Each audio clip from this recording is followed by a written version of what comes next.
నమస్తే. Shaft academy of media arts చలనచిత్ర రచనలో శిక్షణా కార్యక్రమానికి స్వాగతం. నేను డాక్టర్ చిలకమర్రి నటరాజ్. ఈ ఫిలిం రైటింగ్ కోర్సులో, ఈ స్క్రిప్ట్ రైటింగ్ కోర్సులో మనం రకరకాల మాడ్యూల్స్లో రకరకాల సబ్జెక్ట్స్ని డిస్కస్ చేసుకుంటూ ఉన్నాం.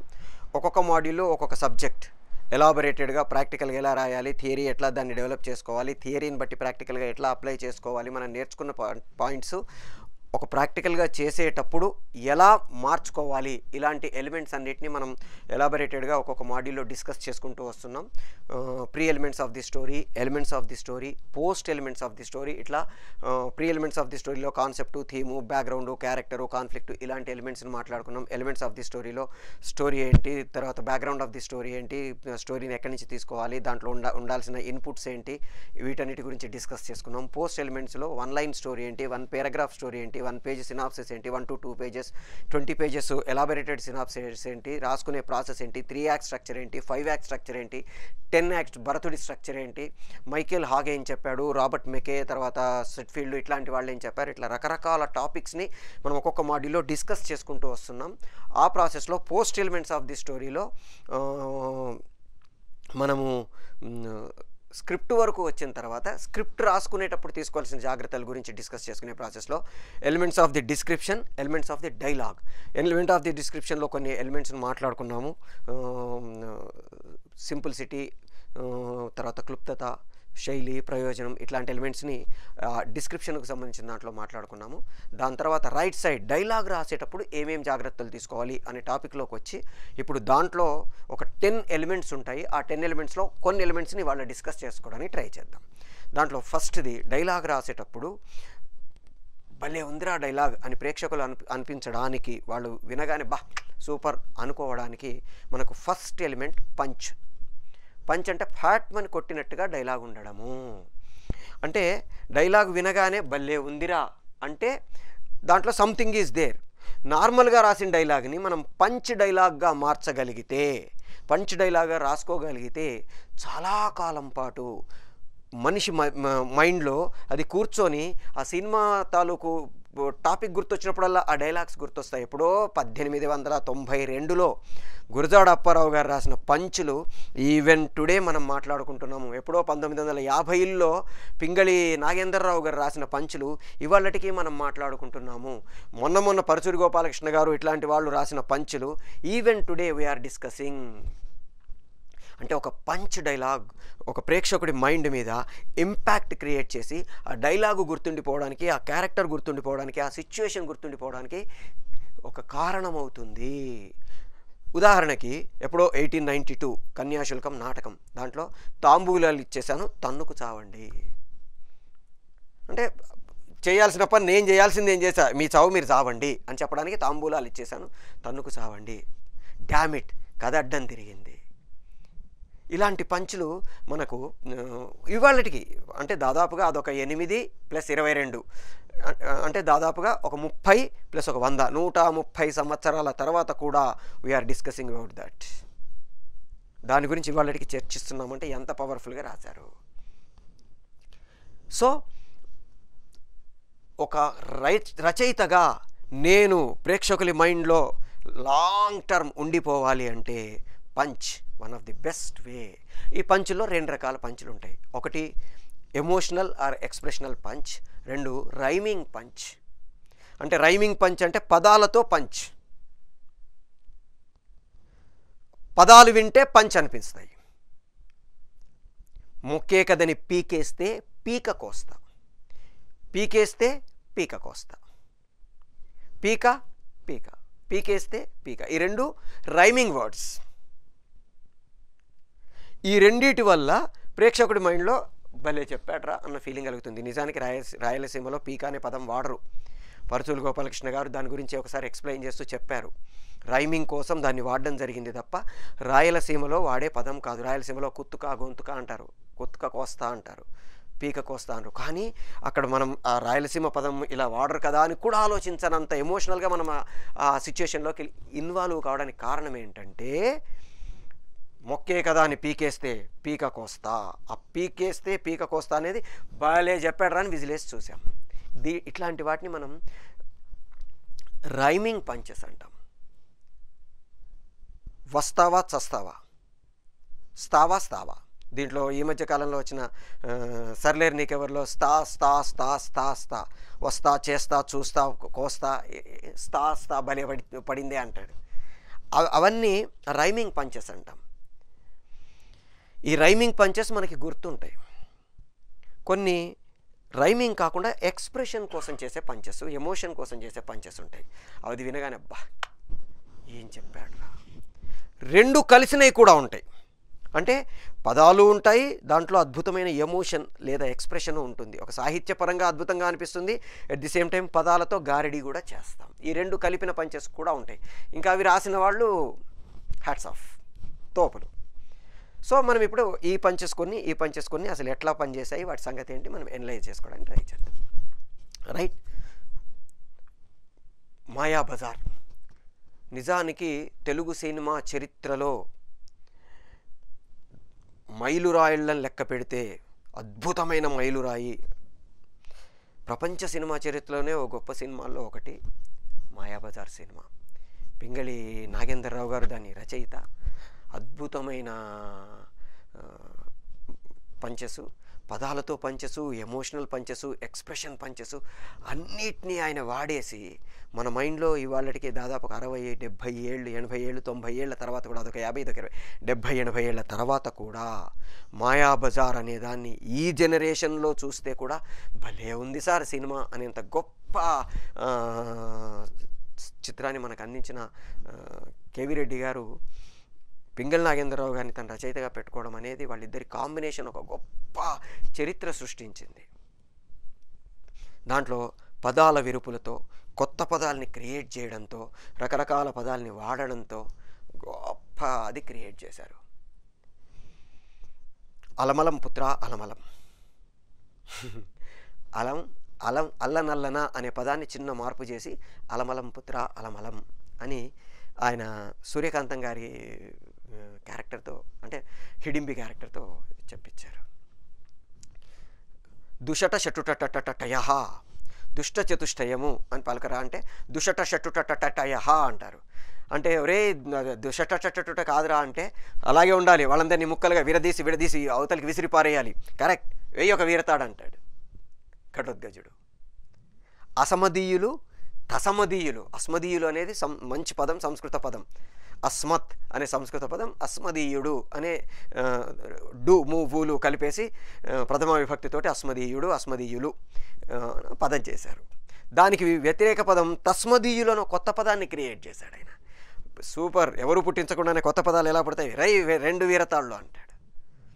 అట్లా సినిమాలో ఎక్కడ ఎన్ని చోట్ల ఇలాంటి పంచులు, ఇలాంటి అద్భుతమైన ఇవి ఉంటాయంటే ఇప్పుడు కూర్చొని కూడా మనం సినిమా చూస్తుంటే అరే భలే ఉంది ఈ డైలాగ్, భలే ఉంది ఈ డైలాగ్, భలే ఉంది ఈ డైలాగ్ అనుకుంటాం. ఆ తర్వాత రైమింగ్ వర్డ్స్ తోటి, మనకి తెలుగు సినిమా చరిత్రలో రైమింగ్ వర్డ్స్ తోటి రాసిన వాళ్ళలో అప్పుడు పింగళి గారు, తర్వాత చాలామంది రచయితలు, మనకి ప్రత్యేకంగా పరుచూరి గోపాలకృష్ణ గారిని ఈ రైమింగ్ వర్డ్స్కు సంబంధించి మనం ఎక్స్పర్ట్గా చెప్పుకుంటాం. అరిస్తే చరుస్తా, చరిస్తే కరుస్తా, కరిస్తే నిష్క్రమిస్తా, స్తా స్తా స్తా. ఎందుకు తెలియకూడదు, మీ అక్కకు తెలియచ్చు కానీ నీకు తెలియకూడదు. ఎందుకు తెలియకూడదు, ఈ కూడదు అనే పదాన్ని రిపీటెడ్గా వాడి గమ్మత్తుని క్రియేట్ చేశారు. ఇట్లాంటి పంచ్ డైలాగ్స్, పర్టికులర్గా రైమింగ్ పంచెస్ పరుచూరి గోపాలకృష్ణ గారు ఎక్స్పర్ట్. ఆయన చాలా పంచెస్ రాశారు. అట్లాగే ఎక్స్ప్రెషనల్ పంచ్ అంటే అది చదివిన తర్వాత, విన్న తర్వాత వాళ్ళు చెప్పాడురా అనిపిస్తుంది. ఉదాహరణకి ఒక తండ్రి కొడుకులు ఇద్దరు నడుచుకుంటూ రోడ్డు మీద, మన ఒక సినిమాలో ఉరుమ్మడి బతుకులు లాంటి సినిమా, అట్లాంటి సినిమా, ఇద్దరు వెళ్తున్నారు తండ్రి కొడుకులు. ఒరే తప్పుకోరా అయ్యా అన్నాడు తండ్రి. ఎందుకయ్యా అన్నాడు కొడుకు. కంపరా గుచ్చుకుంటుంది అన్నాడు. అవునా అని కొంచెం ముందుకెళ్ళారు. ఒరే మళ్ళీ తప్పుకోరా అయ్యా అన్నాడు. మళ్ళీ కంపనా అని అడిగాడు కొడుకు. కాదురా పెదకాపు గారు అన్నాడు. అంటే ఈ చెప్పే ప్రాసెస్లో ఎక్స్ప్రెషనల్గా ఈ పెదకాపు కంప ఒకటే ఆడితో పెట్టుకుంటే గుచ్చుకుంటుంది అని ఇండైరెక్ట్గా చెప్పేశారు. ఇవాళకి అది వాళ్ళు చెప్పాడరా అనిపిస్తుంది. అట్లాగే చిన్న పదాన్ని మార్పులు చేస్తే పంచులు అవుతాయి. నార్మల్గా పంచ్ రాయడం వేరు, ఉన్నదాన్ని పంచ్లాగా చెప్పడం వేరు. ఒక ఆర్టిస్ట్ మంచి ఆర్టిస్ట్ అనుకోండి, పంచ్లాగా చెప్పగలుగుతారు. రాసే ప్రాసెస్లో రాసినా, చెప్పే ప్రాసెస్లో దాన్ని ఎఫెక్టివ్గా చెప్పకపోతే చప్పగా అయిపోతుంది. రాసే ప్రాసెస్లో రాయకపోయినా చెప్పే ప్రాసెస్లో దాన్ని ఎఫెక్టివ్గా చెప్తే సూపర్ హిట్ అవుతుంది. ఆకెళ్ళ గారు గొప్ప నాటక రచయిత, దాదాపు ఒక 7 సార్లు 6 సార్లు నంది అవార్డ్స్ తీసుకున్న రచయిత. సినిమాలకు కూడా సిరివెన్నెల ఇట్లాంటి సినిమాలకి డైలాగులు రాసిన ఆయన. స్వాతిముత్యం, సిరివెన్నెల ఇలాంటి సినిమాలకి విశ్వనాథ్ గారికి, తోటపల్లి సాయినాథ్ గారితో పాటు డైలాగులు రాసిన ఆయన కాకెంగిలి అని ఒక నాటకం రాశారు. ఆల్మోస్ట్ కాకెంగిలి ప్రొడక్షన్ ఫస్ట్ పర్ఫార్మెన్సు నుంచి ఒక దాదాపు 10-15 పర్ఫార్మెన్స్ల వరకు ఐఎమ్ దేర్. దాంట్లో నేను I'm not the member of the production team, but I was travelled with them. వాళ్ళతో నేను జర్నీ చేయడం జరిగింది. ఆ రిహార్సల్ ప్రాసెస్ అవన్నీ నేను దగ్గరుండి చూడడం జరిగింది. అందులో ఒక అమ్మాయి, పెళ్ళి కావలసిన అమ్మాయి, పెళ్లి చూపులకు వచ్చిన వాళ్ళు పెళ్లి చూపులు చూసేసి వెళ్ళిపోతూ ఉంటారు. ఆ పెళ్లి చూపులు చూసి వాడు వెళ్ళి ఎస్ నో చెప్పేంతవరకు కూడా ఈ అమ్మాయి అతన్ని తన మనసులో ఒక భర్తగా ఊహించేసుకొని కలలు కంటూ ఉంటుంది. వాడు నో చెప్పాడంటే మళ్ళీ ఆ కళ తుడిపేసి మళ్ళీ కొత్తగా ఇంకొకడెవడు వచ్చే వరకు వెయిట్ చేయడం, వాడు వచ్చిన తర్వాత వాడిని ఊహించుకోవడం. ఆ వచ్చిన వాడు వీళ్ళ మనసుని కాకెంగిలి చేసి వెళ్ళిపోతాడు. పూర్తిగా ఎంగిలి చేయట్లా, వీళ్ళనేమి డైరెక్ట్గా వీళ్ళతో ఏమి రిలేషన్షిప్స్ లేకపోయినా కానీ ఎమోషనల్గా వాళ్ళకి తెలియకుండా పెళ్లి చూపులు చూసి వెళ్ళిపోగానే పెళ్లి చూపుల నుంచి నెక్స్ట్ పెళ్లి చూపుల మధ్యలో వాళ్ళని మనసులో ఊహించేసుకొని ఆ మనసుని కాకెంగిలి చేసి వెళ్ళిపోతాడు అనే కాన్సెప్ట్ వండర్ఫుల్ కాన్సెప్ట్. ఒక మధ్యతరగతి అమ్మాయి తాలూకు మనస్తత్వాలు ఎలాంటివి అనే దాని మీద ఒక బ్యూటిఫుల్ నాటకం. దాంట్లో ఒక పెళ్లి చూపులకి చెడిపోతాయి, తర్వాత ఇంకొక పెళ్లి చూపులు రాబోతున్నాయి. పెళ్లి కూతురు మేనమామ ఆ పెళ్లి కొడుకుని చూసి పెళ్లి కూతురు దగ్గరకు వచ్చాడు. వచ్చి పెళ్లి కొడుకు చాలా అందంగా ఉన్నాడమ్మా. అక్కడ ఆకెళ్ళ గారు ఒక లైన్ రాశారు, అన్నం పెట్టగలిగితే చాలు మావయ్య, అందం అక్కర్లేదు. Beautiful dialogue. చేస్తున్న యాక్ట్రెస్ నటి సార్ ఇక్కడ ఇంకొంచెం ఎఫెక్టివ్గా ఉంటే, ఎమోషనల్గా ఉంటే బాగుంటుందేమో అంది.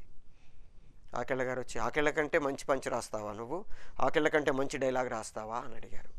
లేదు సార్, ఒక యాక్ట్రెస్గా ఇది చేసే ప్రాసెస్లో ఇంకొంచెం ఎమోషనల్గా ఏదన్నా ఉంటే బాగుండు అనిపించింది, లేదా దీన్నే చిన్న చిన్న మార్పు చేసి చెప్పినా బాగుంటుంది అనిపించింది అని. మారుస్తావా, ఆకెళ్ళ రాసిన డైలాగును మార్చే నటివా నువ్వు? అట్లా అంత పెద్ద మాటలు ఎందుకు సార్, నేను ఒక చిన్న మార్పు చేసి చూపిస్తాను, మీకు నచ్చితే ఉంచుదాము అంది. అవునా, మార్చు చూద్దాం అన్నారు. అమ్మాయి ఆ డైలాగుని చెప్పింది. మామయ్య వచ్చాడు, పెళ్లి కొడుకు చాలా అందంగా ఉన్నాడమ్మా అన్నాడు. అందం అక్కర్లేదు మామయ్య అంది. గ్యాప్. మరేం కావాలి? అన్నం పెట్టగలిగితే చాలు. అన్నం పెట్టగలిగితే చాలు మామయ్య, అందం అక్కర్లేదుకి. అందం అక్కర్లేదు మామయ్య, అన్నం పెట్టగలిగితే చాలు. డబ్బు కావాలా, కోట్లు కావాలా, బంగ్లాలు కావాలా, కార్లు కావాలా అని ఆ గ్యాప్లో ప్రేక్షకుడు ఊహించుకున్న టైంలో ఇంత అన్నం పెట్టగలిగితే చాలు మామయ్య. రచయిత ఆకెళ్ళ గారే శప్పాషమ్మ, 30 ఏళ్ల నా రచనా జీవితంలో నిజంగా ఇవాళ ఈ డైలాగు నేను రాసింది అని ప్రేక్షకుడు అనుకుంటే నేను గర్వపడతాను అని ఆయన నిజంగా పెద్ద మనసుతో దాన్ని యాక్సెప్ట్ చేయడమే కాకుండా దాదాపుగా ఒక 120 ప్రదేశాల్లో ఆ నాటకాన్ని ప్రదర్శించారు. దాదాపు 75 ప్లేసుల్లో ఆ అమ్మాయికి ఉత్తమ నటి అవార్డు వచ్చింది. ఆల్మోస్ట్ ఎక్కడ ఈ నాటకాన్ని ప్రదర్శించినా నేనే దాదాపుగా ఒక 40 చోట్ల చూశాను. ఈ డైలాగు కాగానే ప్రేక్షకులు క్లాప్స్ కొట్టేవాళ్ళు, because of the emotional punch. అన్నం అక్కర్లేదు మామయ్య అనగానే ఏం కావాలి అమ్మాయికి అనుకుంటాను, అన్నం పెట్టగలిగితే చాలు మామయ్య. ఏం చెప్పిందిరా. ఈ రియాక్షన్ నేను దాదాపుగా నేను చూసిన 40 చోట్ల ఈ రియాక్షన్ చూశాను. కారణం ఏంటంటే ఆ పంచ్. సో ఒక డైలాగును రాసేటప్పుడు ఎమోషనల్గానా లేకపోతే రిథమిక్గానా, రైమింగ్ పంచా లేకపోతే ఎమోషనల్ పంచా, ఏ పంచ్ రాసినా ప్రేక్షకుడి మైండ్లో ఆ డైలాగు కొంతకాలం పాటు అలా సస్టైన్ అయిపోయి ప్రేక్షకుడు దాన్ని ఆలోచిస్తూ ఉంటాడు. మల్లీశ్వరి లేదా మన్మధుడు లేదా నువ్వు నాకు నచ్చావు. నువ్వు నాకు నచ్చావు సినిమా ఇవాళటికి మనం టీవీలో పెట్టగానే 10 సార్లు 20 సార్లు 30 సార్లు 40 సార్లు చూస్తూనే ఉంటాం. ఎందుకు అంటే అందులో ఉండే పంచ్ డైలాగులు. ప్రతి పంచ్, అమ్మా నువ్వు నాకు జన్మనిచ్చావు, రాసుకోవడానికి పలకిచ్చావు, గీసుకోవడానికి గడ్డం ఇచ్చావు. రాసుకోవడానికి పలక, రాసుకోవడం గీసుకోవడం, గడ్డం ఇచ్చావు. గడ్డం ఇవ్వడం ఏంటండి? కానీ అక్కడ మనం నవ్వుకున్నాం, సరదాగా ఎంజాయ్ చేసాం. ఎందుకమ్మా ఇంత ఎర్లీగా చచ్చావు, అయినా నువ్వు నాకు నచ్చావు, చచ్చావు నచ్చావు. ఎవడన్నా వాళ్ళ అమ్మని ఎందుకు చచ్చావు అని అడుగుతారా? చనిపోయింది. కానీ ఆ పంచ్ ఇవాళటికి మన మైండ్లో ఉండిపోయింది. ఇది రైమింగ్ పంచ్. అట్లాగే మన్మధుడి సినిమాలో 25 వేలిస్తే పని చేయడానికి చాలామంది కత్తులు లాంటి కుర్రాళ్ళు రెడీగా ఉన్నారంటాడు. కత్తులు కొడవళ్ళని పెట్టుకోవడానికి మనది కమ్యూనిస్ట్ ఆఫీస్ కాదు నాన్న అంటాడు. కత్తుల్లాంటి కుర్రాళ్ళు కత్తులు కొడవళ్ళు పెట్టుకోవడానికి ఎమోషనల్ ఎక్స్ప్రెషన్ పంచ్, దాని విత్ చిన్న రైమింగ్ యాడ్ చేసి. అట్లని కొన్నిసార్లు కావాలని పంచుల్లాగా రాస్తారు, రాయకూడదు. ఉదాహరణకి బెస్ట్ ఎగ్జాంపుల్ అత్తారింటికి దారేది.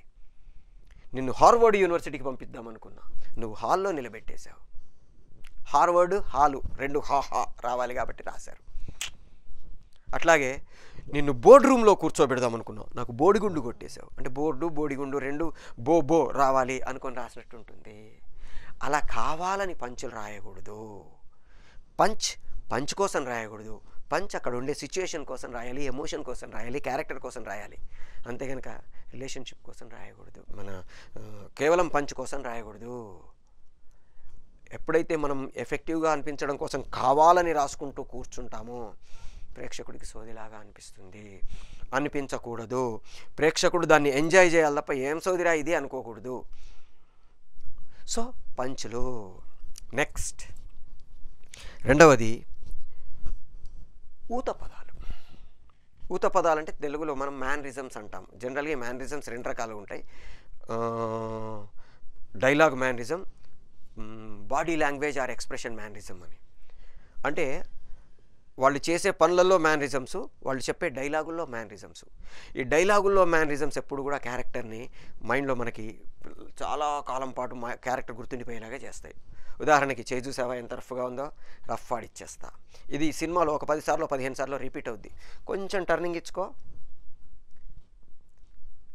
దీని తస్సార్ అవ్వల బొడ్డు, ఇది కాంచనమాలకి ఎక్కువ, కన్నాంబకు తక్కువ, ఇది ఫలానా దానికి ఎక్కువ, ఫలానా దానికి తక్కువ, లెవెల్ అయిపోయింది, ఎంతమందిని డిక్కీలో తొంగబెట్టావో, ఇట్లాంటి ఊత పదాలు ప్రేక్షకులని ఆ క్యారెక్టర్ మన మైండ్లో భలే క్యారెక్టర్ అని 10 సార్లు అనుకునేటట్టు చేస్తాయి. డింగో డింగు డింగు డింగు డింగు డింగు డింగో డింగు అనగానే మనకి సుడిగాలి గుర్తొస్తాడు. ఎందుకు గుర్తొచ్చాడంటే ఆ ఊత పదం. ప్రతిసారి మాట్లాడితే డింగో డింగ్ అంటాడు, ఆఖరికి లాస్ట్కి చచ్చిపోయేటప్పుడు కూడా డింగో డింగ్ అనుకుంటే వస్తాడు. సో ఒక క్యారెక్టర్ మనకి ఆ ఊత పదం ద్వారా మైండ్లో కూర్చుంటుంది. పర్టికులర్గా మనకి చిరంజీవి గారు ఇట్లాంటి మాస్ హీరోలకి ఇలాంటి పదాలు మనం కొంచెం ఊత పదాలు పెట్టడానికి ట్రై చేస్తాం. అట్లాగే యాక్షన్ ఊత పదాలు అంటాం. అంటే అనడము, లేకపోతే ఇప్పుడు మనకి పోకిరి సినిమాలో మహేష్ బాబు గారు అంటాడు, అదొక చిన్న మేనరిజం పెట్టుకున్నారు. సినిమాలో ఎక్కడెక్కడ పాజిటివ్ కావచ్చు, నెగిటివ్ కావచ్చు, అంటే హ్యాపీ సిచ్యుయేషన్స్లో కావచ్చు, ఎమోషనల్ సిచ్యుయేషన్స్లో కావచ్చు, ఒకసారి అని డైలాగ్ చెప్తారు. ఏం కావాలి ఏంటి, ఒక్క క్వాలిటీ మనలో లేదు అంటాడు. సో ఆ మేనరిజం వల్ల ప్రేక్షకుడికి ఆ క్యారెక్టర్ గుర్తుండిపోతుంది. జైలవ కుష తారక్ గారికి పెట్టిన నత్తి మేనరిజం. నిజానికి కొంతమంది ఇట్లాంటి క్యారెక్టరైజేషన్ని క్రియేట్ చేసి ఈ మధ్యకాలంలో బాడీ షేమింగ్ మీద డిస్కస్ చేస్తున్నారు.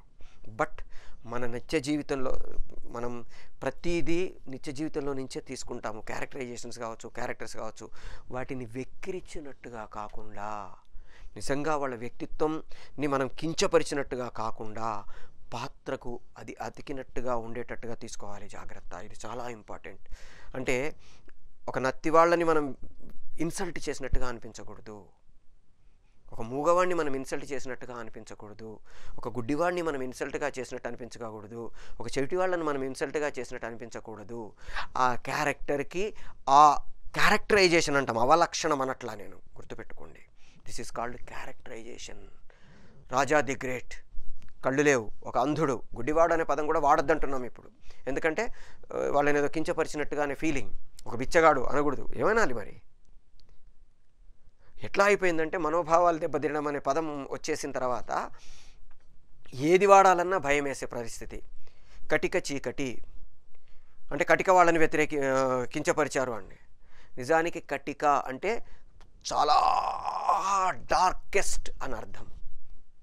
కటిక చీకటి అంటే మా కటిక వాళ్ళకు కటిక చీకటికి సంబంధం ఏంటండి?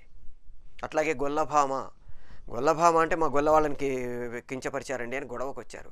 గొల్లభామ అనేది ఒక కీటకం, ఒక మిడత లాంటి కొంచెం పెద్ద కాళ్ళుండి రెక్కలుండే ఒక ఎగరగలిగిన ఒక చిన్న కీటకం గొల్లభామ అనేది. మంచిగా వయ్యారంగా నడుస్తున్నట్టు అనిపిస్తుంది కాబట్టి, గొల్లభామలు నడిచినట్టుగా అనిపిస్తుంది కాబట్టి దానికి ఆ పేరు పెట్టారేమో తెలియదు, కానీ దాన్ని గొల్లభామ అంటున్నాం. గొల్లభామ అని వాడంగానే మొత్తం యాదవులందరూ యుద్ధానికి వచ్చేశారు. మరి ఎట్లా, ఏం పదాలు వాడాలి? ఒక డాక్టర్ని కించపరచకూడదు, ఒక యాక్టర్ని కించపరచకూడదు, ఒక ఇంజనీర్ని కించపరచకూడదు. ఎట్లా? ఇప్పుడు మొన్న రాహుల్ గాంధీ గారి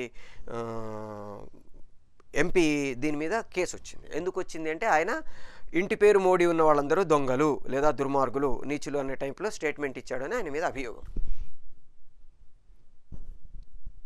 ఒక కంచైలయ్య గారు ఆయన కోమటోళ్ళు సామాజిక స్మగ్లర్లు అని ఒక పుస్తకం రాశాడు. దాని మీద కేసు పడింది. కేసు పడితే కోర్టు అది అతని భావ ప్రకటన స్వేచ్ఛ అని తీర్పు చెప్పింది. Very good. ఇమ్మీడియట్గా కరుణాకర్ సుగ్గున అనే ఆయన పాస్టర్లు సామాజిక స్మగ్లర్లు అని ఒక పుస్తకం రాశాడు. ఆయన మీద కేసు పెట్టారు. నేను ఒకటే అడిగాడు, ఆయన కోమటోళ్లను సామాజిక స్మగ్లర్లు అన్నప్పుడు నేను పాస్టర్లను సామాజిక స్మగ్లర్లు అంటే నా భావ ప్రకటన స్వేచ్ఛ ఉండదా? ఆయనకైనా భావ ప్రకటన స్వేచ్ఛ ఉండేది, నాకు ఉండదా? అంటే నువ్వన్నావు కాబట్టి నేనన్నాను కాబట్టి నువ్వు అనడం అనేది కరెక్ట్ కాదు. నేను ఇటు కంచైలయ్య గారిని సమర్థించట్లేదు, ఇటు కరుణాకర్ గారిని సమర్థించట్లేదు. ఒకడు తప్పు చేశాడని నేను చేయాలని రూల్ కూడా లేదు. కానీ ఆయన అన్నప్పుడు నువ్వు మాట్లాడినప్పుడు నేను అన్నప్పుడు ఎందుకు మాట్లాడాలి అనేది అక్కడ టాపిక్. సో ఇవన్నిట్లలోకి మనం దూరిపోకుండా మనం వాడే పదాలు, మనం రాసే ఊత పదాలు కావచ్చు, లేకపోతే మేనరిజమ్స్ కావచ్చు, ఏవి కూడా ఒకళ్ళను వ్యక్తిగతంగా కించపరిచినట్టుగా అనిపించకూడదు. ఇంతకుముందు మనం ఒక మాడ్యూల్లో డిస్కస్ చేసుకునేటప్పుడు చేసుకున్నాం, ఏవి వాడచ్చు, ఏవి వాడకూడదు, ఎలా వాడాలి, ఎలా వాడకూడదు. ఉదాహరణకి ఒక స్పెసిఫిక్ పేరుని వాడకూడదు. అంటే ఇప్పుడు దయాకర్ వాడండి, తప్పలేదు. మాగుంట దయాకర్ లేదా చిలుకమర్రి నటరాజ్, చిలుకమర్రి నటరాజ్ అనేవాడు ఒకడే ఉంటాడు, ఇది ప్రాపర్ నౌన్ అంట. నటరాజ్ ఎవడైనా కావచ్చు. Dance master common, Shivshankar master proper.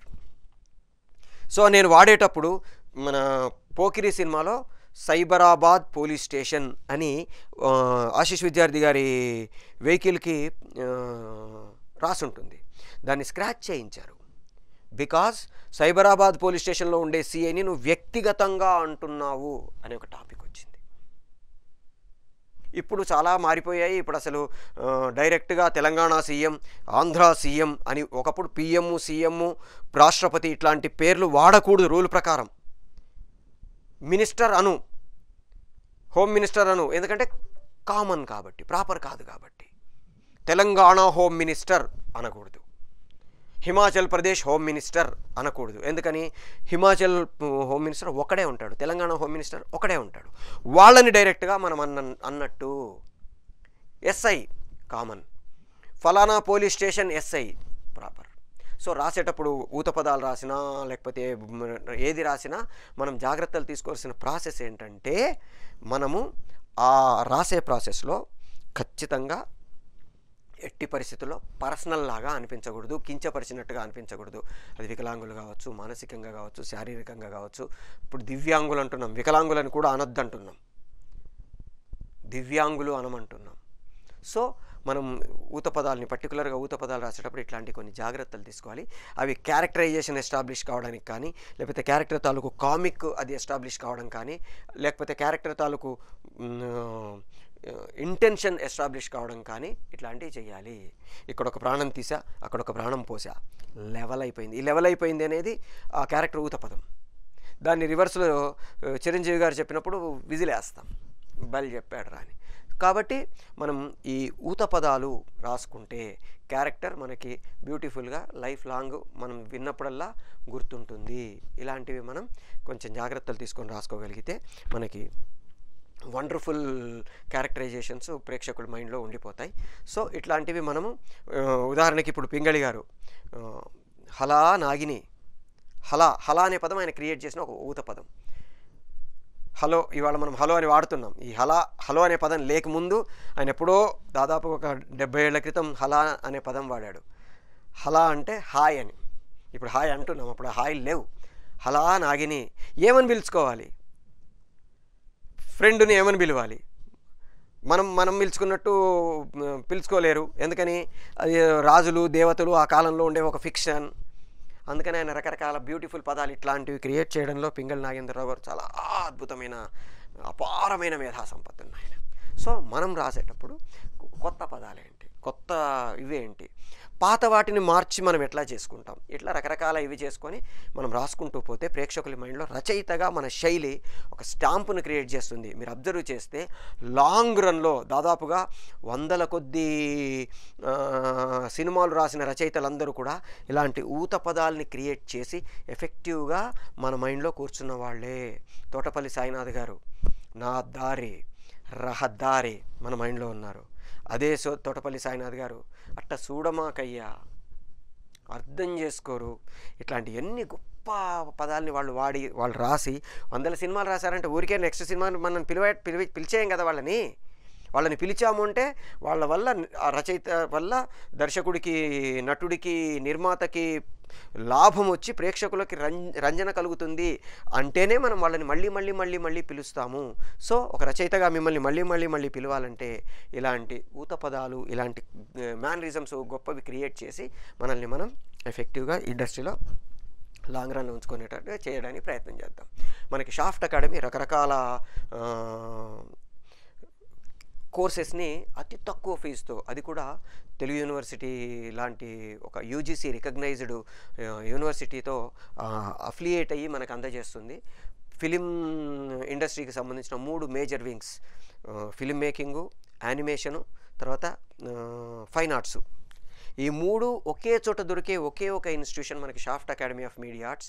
Film మేకింగ్లో acting, direction, cinematography, script writing, editing, ఇట్లాంటివి చాలా కోర్సెస్ ఉన్నాయి. డిప్లొమాలు, డిగ్రీలు, పోస్ట్ గ్రాడ్యుయేషన్ వరకు ఉన్నాయి. అట్లాగే ఫైన్ ఆర్ట్స్లో పెయింటింగు, డ్రాయింగు, డిజిటల్ పెయింటింగు, తర్వాత స్టోరీ బోర్డింగ్ లాంటి కోర్సెస్ ఉన్నాయి. అట్లాగే యానిమేషన్లో 2D యానిమేషను, 3D యానిమేషను, తర్వాత visual effects, after effects, DI ఇట్లాంటి కోర్సెస్ ఉన్నాయి. వీటన్నిట్లలో మీకు నచ్చిన కోర్స్ అతి తక్కువ ఫీజుతో నేర్చుకొని ఒక ఆల్రౌండర్గా మీరు ఇండస్ట్రీలోకి వెళ్తే మిమ్మల్ని మీరు ప్రూవ్ చేసుకోవడానికి అవకాశం ఉంటుంది. All the best.